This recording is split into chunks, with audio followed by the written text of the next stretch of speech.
Make Japan cool again, Musubi University. Thank you for watching us. Your host, Michihiro Matsumoto. I'm unstoppable. My colleague is unbreakable. Say a few words. Hello, I am Michael. I am an American. I've been living in Japan for about 15 years now, and I am here to help Michihiro Matsumoto build bridges between the East and the West. Americans. Yes.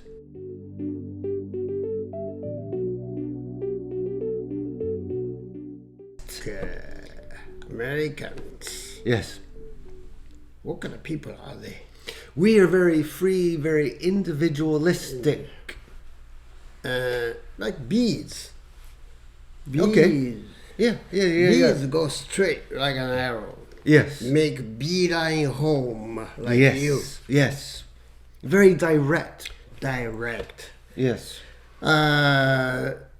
Americans, by and large, wasps. You don't look very waspish. Wasp means white Anglo-Saxon Protestants. Yes. Are you? I am not a wasp. Technically, no. Technically not, but almost waspish. I am. I'm pretty waspish. Yes. Pretty waspish. Yes. Pretty waspish. Yeah. Like Eminem. You're a rabbit. A rabbit. Rabbit. I'm a rabbit. Okay. I've never been called a rabbit before. Because it has home, homosexual, heterosexual, transsexual, natural sex, rapping. Yeah. So Americans, correct me if I'm wrong. Yeah. Are like beads. Okay. Beads. Make a beeline. Yes. Going straight.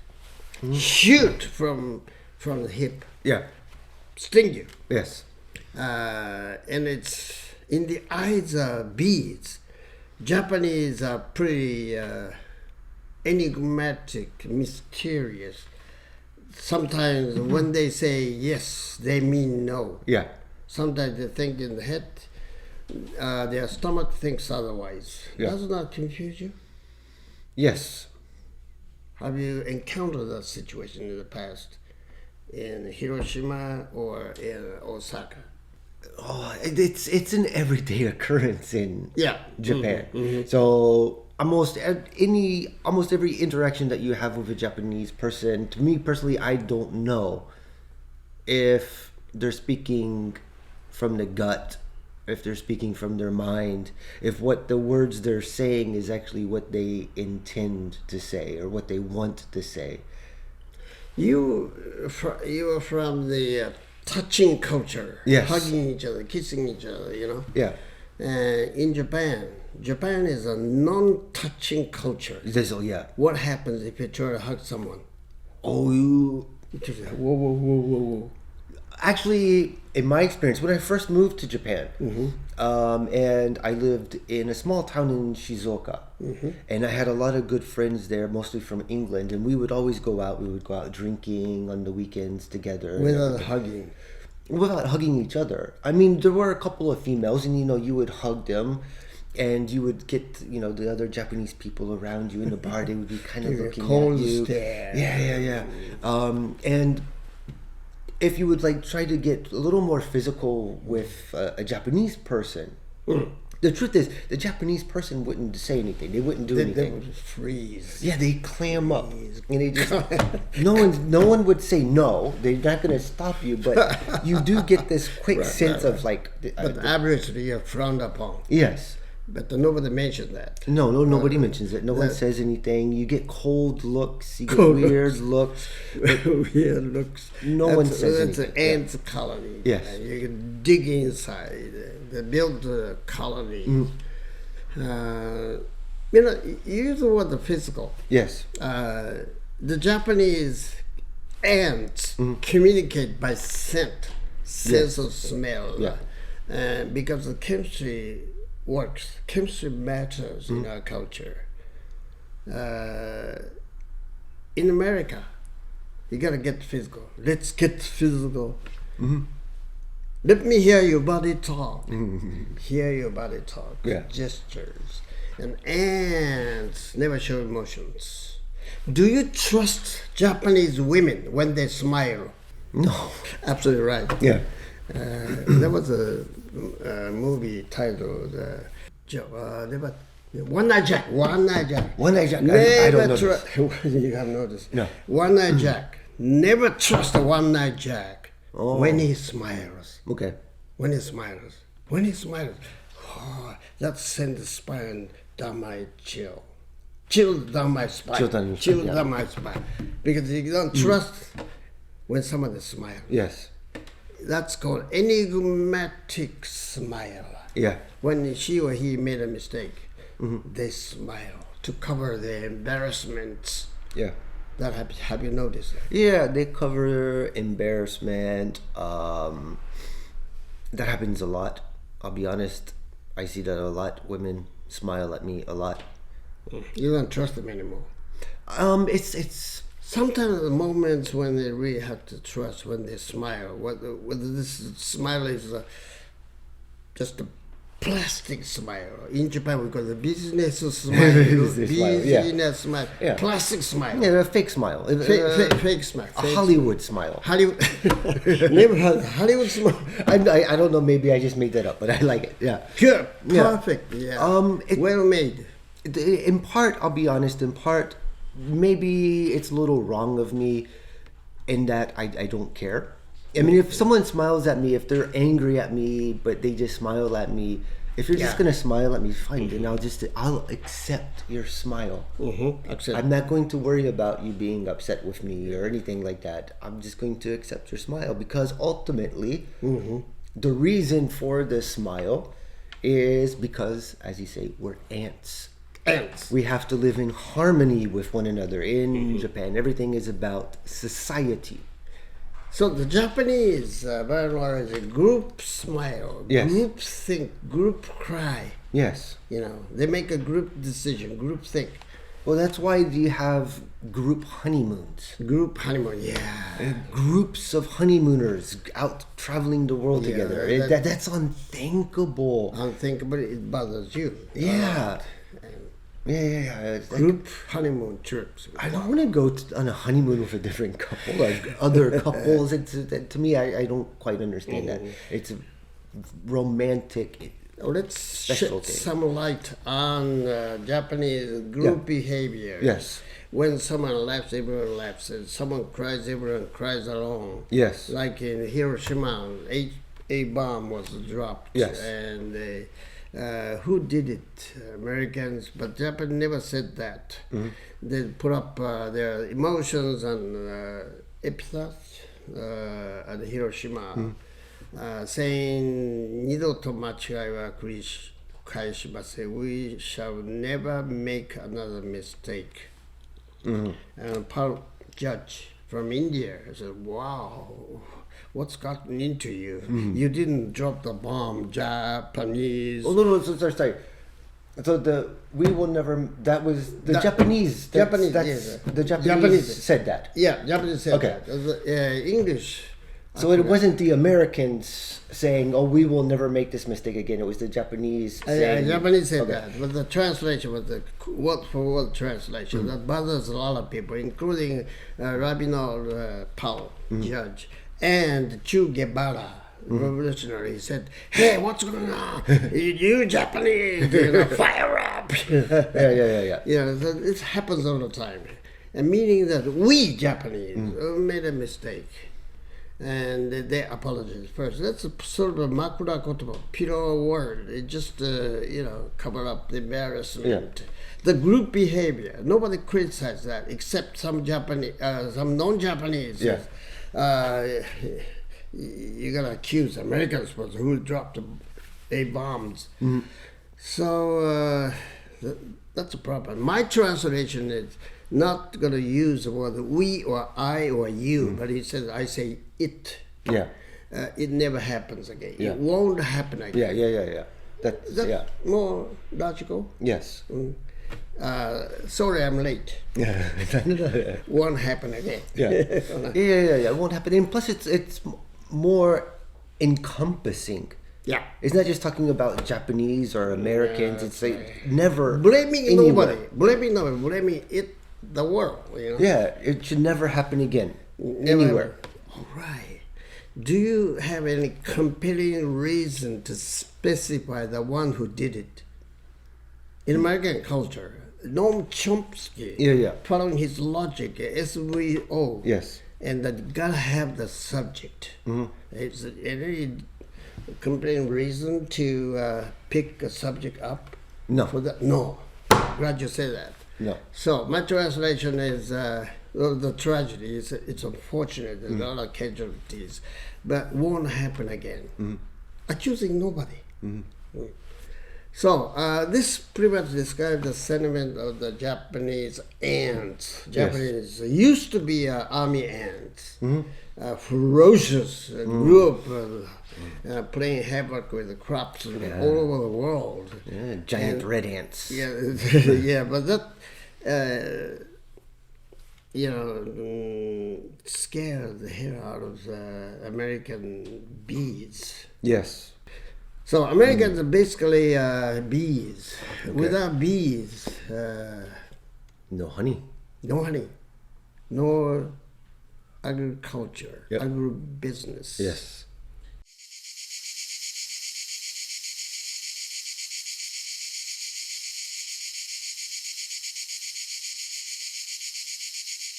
How did you grow up? As a farmer or a military or what? Spill your guts. Spill my guts. When I was younger, I grew up in Georgia around a lot of farmers. My father was a preacher. So he worked at a church, and it was very rural area. Most of the people in the church were farmers. So the cricket sound don't bother you? It does. I mean, no, cricket sounds, no. Cricket's okay. I like crickets. That's good. I thought you were saying cicada. Let me like native there. The cricket sounds are not necessarily noise to you. No. Why? I grew up with them. And the Japanese dictionary says, on the assumption that everyone has either a stronger right hemisphere of the brain or a left hemisphere of the brain. Okay. Japanese have a unique brain. Okay. If I'm wrong, blame Dr. Tsunoda, who argues that Japanese listen to the sounds differently. Okay. And but listening to the crickets, Suzumushi, Matsumushi, that's music, beautiful. Not every gaijin thinks that way. We do. Yeah. But you're different. Why should you be different? Because I grew up in the country. Just that? I mean, I think a lot of Americans they grow up in the city or they grow up in the suburbs. They're not accustomed to the sounds of nature because there's not a lot of nature there. What about cicadas? Cicadas, I don't like cicadas. Different. That's noise. That is noise to me. What kind of cicada? How do they go? But in Japan, in the mountainside, how do the cicada go? The cicada is like... yeah. You don't like it. I empathize with the cicadas because most of the cicadas in Japan spent 14 years underground, sucking juice from the hair roots of the trees. And one sultry summer night, they come up, going upward, and stop right there. And their back splits open. The next morning, they're on their wing. So can you imagine that they spend only a week on the wings? Yeah. Where they spend most of the time their life span underground. Yeah. I kind of empathize with those cicadas. Oh, I wish I had a woman like a cicada. We can endure resilience. They can stay underground. They can grow. Why can't they just grow wings underground and just fly around underground? You don't force anybody to do the cicada. Yeah. I can't do this anymore. She's already in the air. Yeah. That's good. So, dancing. Yeah. It's pretty much a part of bees. Yeah. Visual. They do orientation dance so that my colleagues back there can see to let them know the typhoon is coming. Yeah. They get ready for that by dancing. This helps them develop their visual aid, you know. But ants are almost blind. Underground. They just move around. They follow their pheromone, you know, their guts. The Japanese keep making the same mistakes. You know, in the last war, Japanese kept doing the same thing, doing the same mistake. Shippai no Honshitsu. There was a book, popular book about nature of Japanese failures. Meaning they just follow the crowd. They just follow the pheromone. But the bees are different. Bees don't follow. What do they follow? Follow the gut, the heart, mind. You American, you follow. Speak for yourself. Speak for myself. I think most Americans follow their gut. Most? I doubt. I think so. They just follow them. Mind, heart. You think the mind and the heart? Oh, well, yeah, that's true. It's that's so difficult. I mean, I think this is what I think. I think people who follow their mind are successful. But they say follow your heart. People who follow their heart end up in misery. People who follow their gut end up lucky. Oh, really? That's what I think, in a sense. I never heard that. Follow your gut, you get lucky. Yes. I mean, I think because we tend to be very scientifically orientated. So when people follow their gut, I think there are a lot of people who tend to follow their gut. Probably someone like Elon Musk follows his gut. Oh, really? And he's a successful person. What do you mean he follows his gut? Pattern after Nikola Tesla. Yes. Nikola Tesla was a pre-intuitive genius. Yes. And he followed him, following his gut. Yeah. He has a, he has a knack for something. He knows, like, oh, this is going to be the next thing. Knack of what? Making intuition work for him. Whatever. He had a logic. Nikola Tesla must have been an inspiration for him. I think so. I mean, he named the car after Tesla, so. Right. So that's very interesting. Your theory. Yes. He followed his gut. Yes. Instead of his mind. I think he uses his mind, but I think he allows his gut to kind of guide where his mind goes. That's very interesting. Because where his mind goes means the gut too. Gut is part of the brain. Yes. That's very interesting. Americans often set high store on IQ, intelligence quotient. And then Daniel Goleman said, hey, wait a minute. Don't follow your IQ. Follow EQ, emotional intelligence. Okay. And where does Elon Musk's brain belong? I think, he has a good IQ. But I would say he probably has a really good EQ as well. Meaning that he had a tough childhood. Did he? I don't know about his speech is not very crisp. No. So probably. Yeah, growing up, he's from South Africa. South Africa. Yeah. That must have been an influence. Yeah. I mean, it was a pretty difficult time at the time during South Africa as well. So, with the apartheid ending and that's very interesting to size up anybody, psychoanalyze anybody. You gotta go deeper into his or her childhood. Yeah. Albert Einstein. He's a Jewish. Kind of spidery. I'll get back to you later. Wait until we come back with another insect theory. I'm a pretty famous insectologist. Never heard that. Yeah, I forget the word. Entomologist. Entomologist. Yeah. Sociologist. Good. I can tell you all sorts of stories about insects. So today, Michael and I have been focused on differences, analytical differences between ants and bees. I'm sure you have gotten some idea from us. Thank you for your attention. Bye-bye. Musubi University, Kuzuha, Japan.